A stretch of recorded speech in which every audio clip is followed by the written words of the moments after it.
Look like we're streaming it. All right, we should be live now. All right. Thank you all for coming and joining us. This is the OpenJS Foundation board meeting for March 25th, 2022. Let me hand it over to Robin to get us going here. Hey, welcome everybody. Glad to have you all here. Jory is leading our meeting today. Brian is on vacation, spring break. So Jory, you want to take us through the approval for the meeting? Sure thing. So we have to approve some minutes. Resolved that the minutes of the February 25th, 2022 public meeting of the Board of Directors and the form attached to you all as Exhibit 1 are confirmed, approved, and adopted. Do I have a motion to approve? A motion to approve? Thank you, Todd. And does anyone second? Second. That was Shane. Thank you so much, Shane. All in favor? Aye. Aye. Aye. Great. Right, motion passes. Thank you all. Moving us on. Here's our board of directory, our fabulous representatives. Thank you all for serving the foundation. First agenda item. Certification update. Yep. Let's hit it. So want to thank folks who have been providing feedback. We hear great things with our little green hearts, and we hear some feedback that makes us, sort of change up and fine tune the certification to make it work better for you all. I may have mentioned this in the past, but we've been hearing from folks, particularly those with slower bandwidth, that they've been timing out, and it's been hard to sort of stop and restart.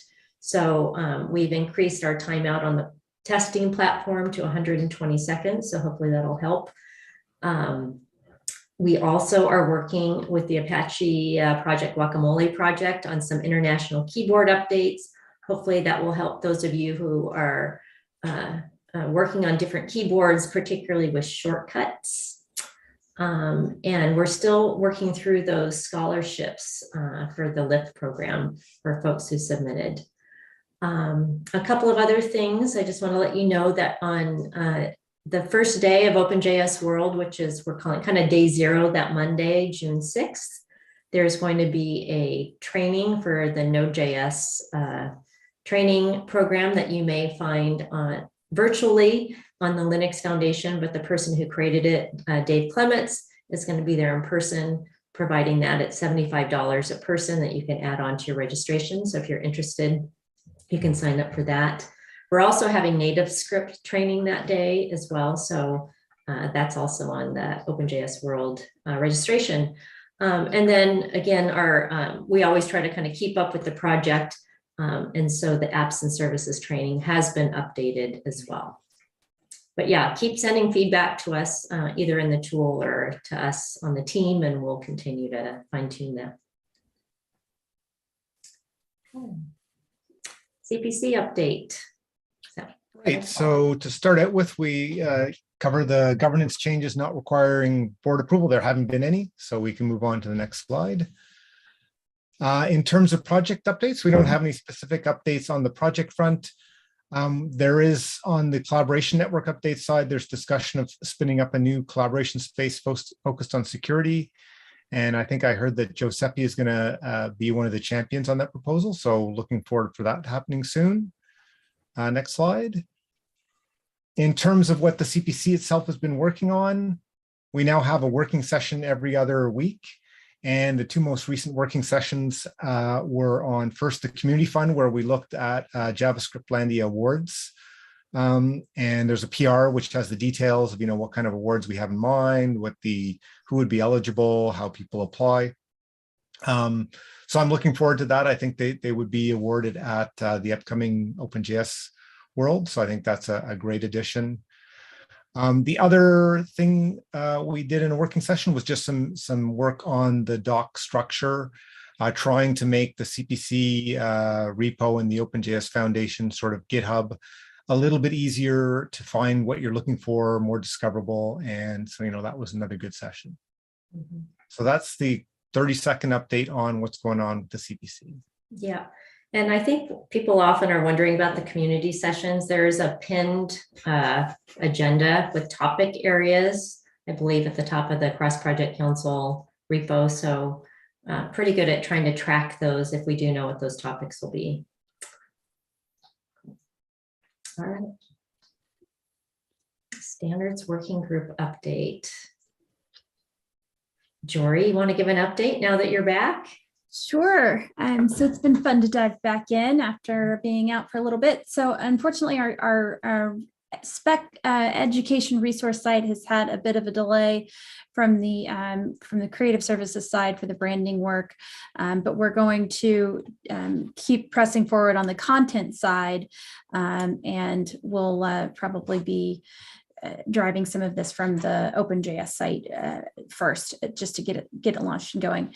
The group also has been revisiting its priorities, which was a great exercise that we took last year to figure out where do we really want to focus. For example, making standards bodies nicer places to do work.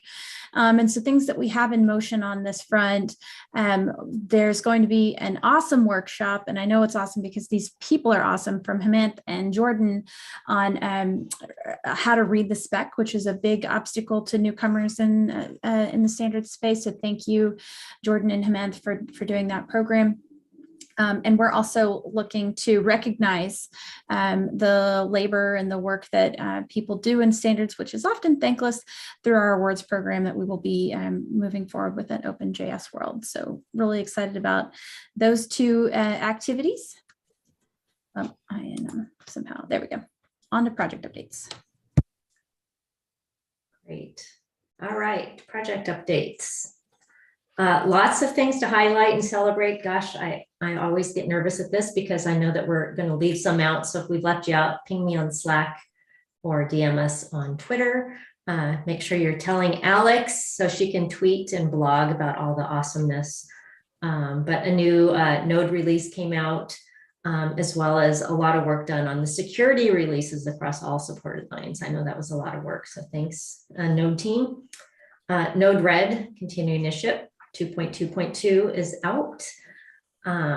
Exciting work for the international message format proposal. I think Emily's been sharing the good news there, so that's progressing well. ESLint has a cool new website, lots of contributors there, from the graphics to the site to the content. So thanks everyone who helped with that. And they also shipped a new release. Just want to give a plug for the JSON schema office hours every Tuesday.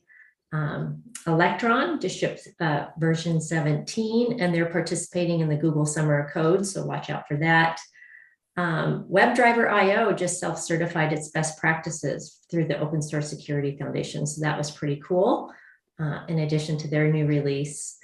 Appium also released their latest to manage their extension dependency. So that's pretty cool. And JavaScript, last but not least, their latest and greatest version 8.2. Again, hit us up if we've missed you. All right, now I'm going to pass on to Alex for the marketing update.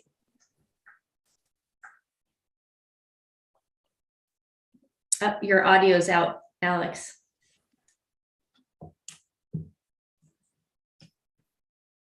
Did I say JavaScript instead of native script? Native script and JavaScript.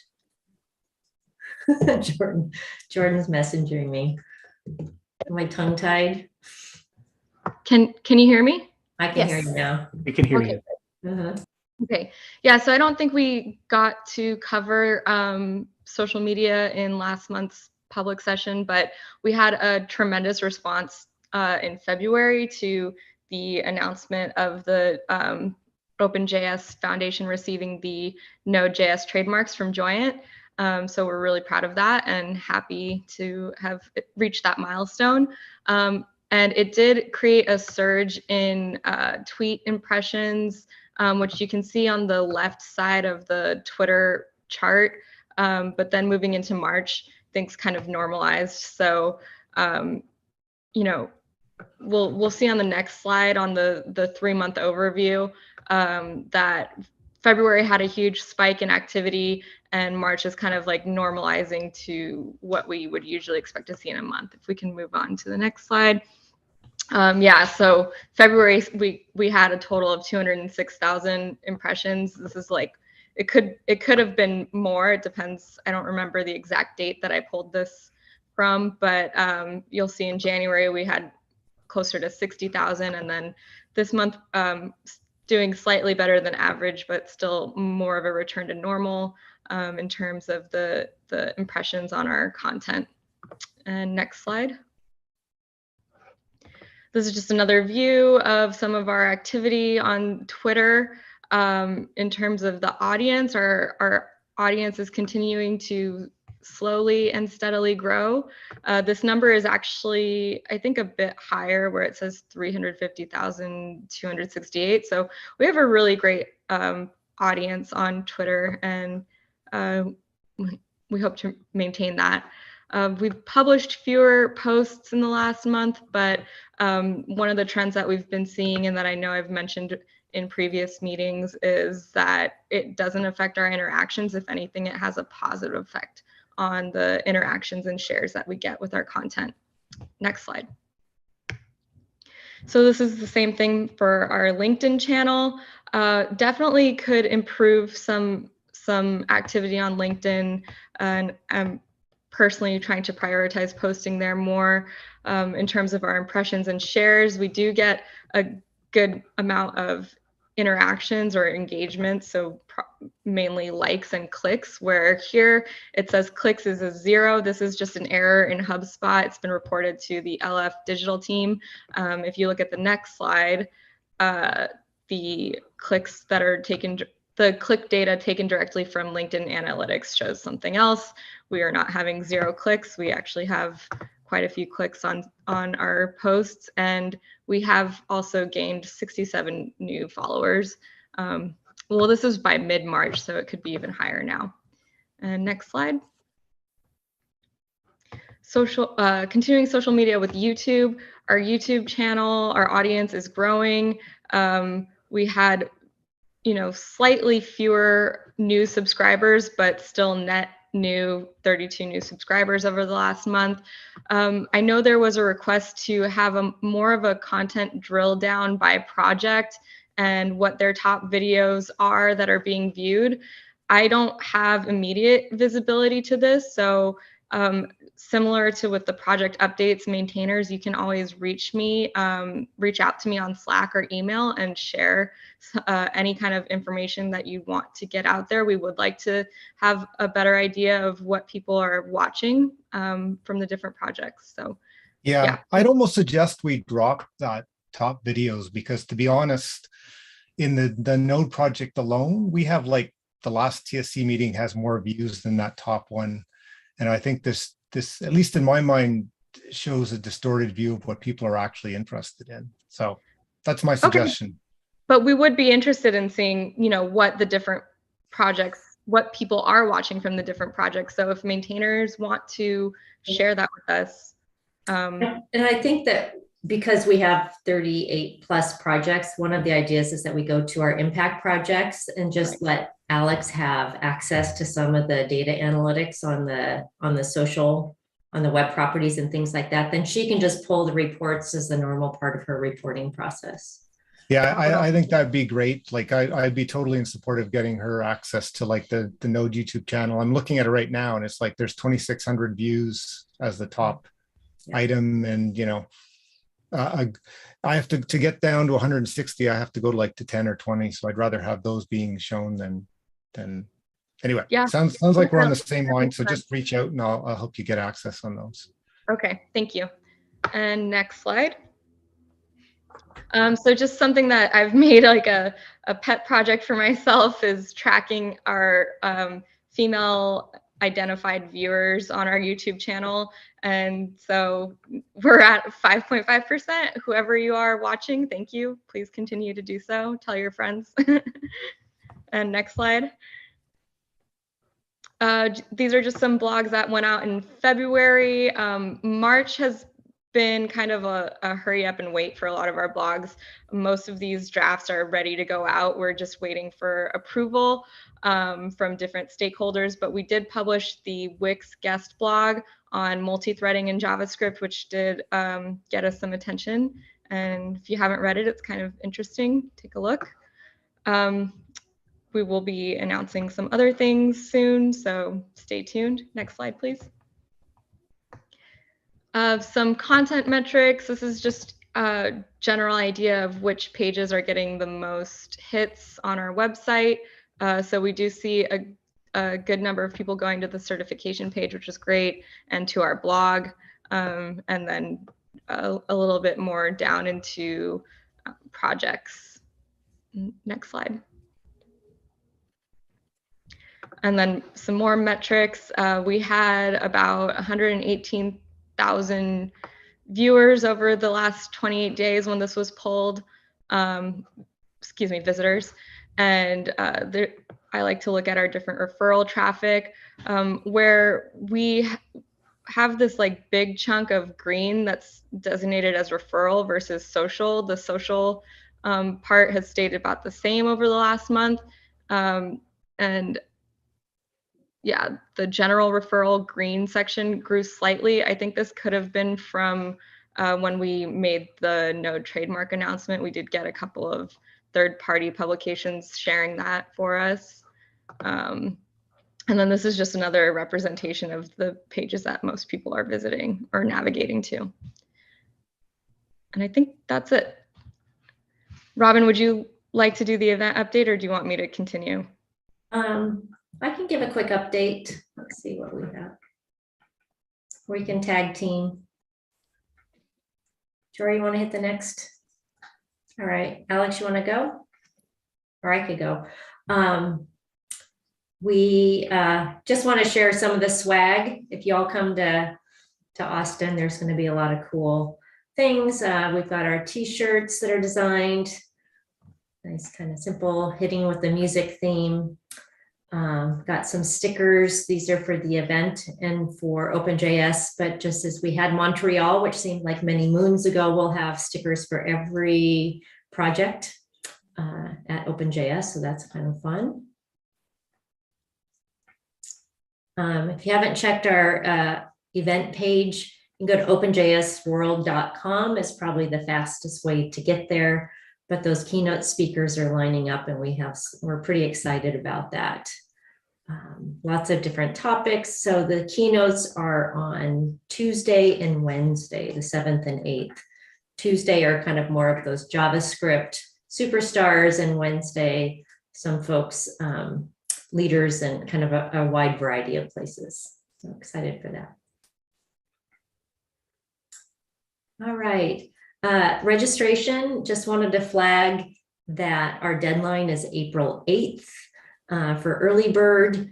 We also have a scholarship application, and I put a link for it right there. Hopefully it should be pretty easy to navigate to, but check that out. And we've also done it a little differently this year with corporate rates and individual. It's the honor system. If your company's going to pay for it, you'd pay for the corporate rate. But if it's something that you need to pay on your own, that would be the individual rate. And of course, we have the academic as well. I'm going to hit the next slide. Just wanted to flag, we share a lot of the concerns, all of the concerns we're hearing about what Texas is doing as far as discrimination. So we are looking at how we can make accommodations. We're exploring how we provide virtual options for people who are not comfortable attending, and we'll have more to share on that. We also stood with the Linux Foundation and the CD Foundation and others and issuing a statement against Texas discrimination, as well as we signed on to the Human Rights Coalition, Business Coalition for Equality Act, and issued that statement. So hopefully we'll see a reversal and hopefully an abandonment of some of all of those issues in Texas and other states, which are pretty discouraging to see. Okay. Health and safety, again, still tracking the pandemic situation. We are still currently requiring vaccines and masks. A month out, we'll give it another evaluation and see what we're happening. But what we do is we have the Clear app. It's free for the health side, and you do a daily temperature check. You get scanned, you get a sticker on your badge, and then there'll be some other on-site measures as well.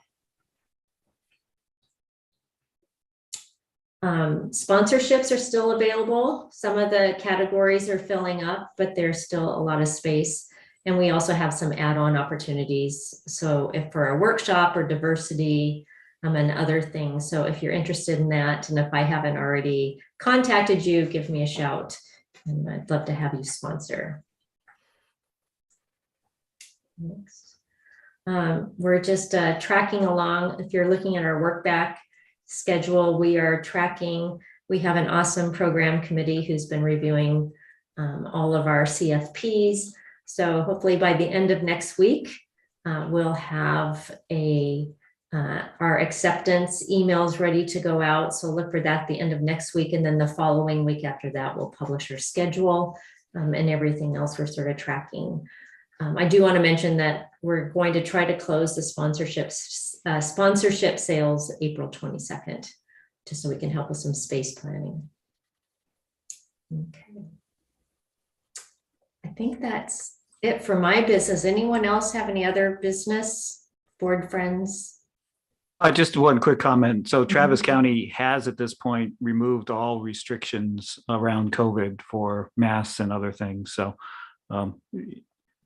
it's just something that we ought to be aware of, and we might have to address this as we go with some of the people coming. So yeah, that's good to know. Thanks. I think I know that our event team, I think, has been talking to the tourism office as well and getting some more information. Yeah, spread is low and they seem to be doing well now. Anything else? Otherwise, we can close the meeting. Todd, would you like to officially? Yeah, so again, thank you, Robin and staff, for pulling together everything, and very good session, both in private and public here today. And thank you, board members, for coming again, and your support and help with efforts in the foundation. Let's call to close today's board meeting. Thank you. Great. Thanks, everyone. Thank you all. Thank you. Thank you. Bye. Bye.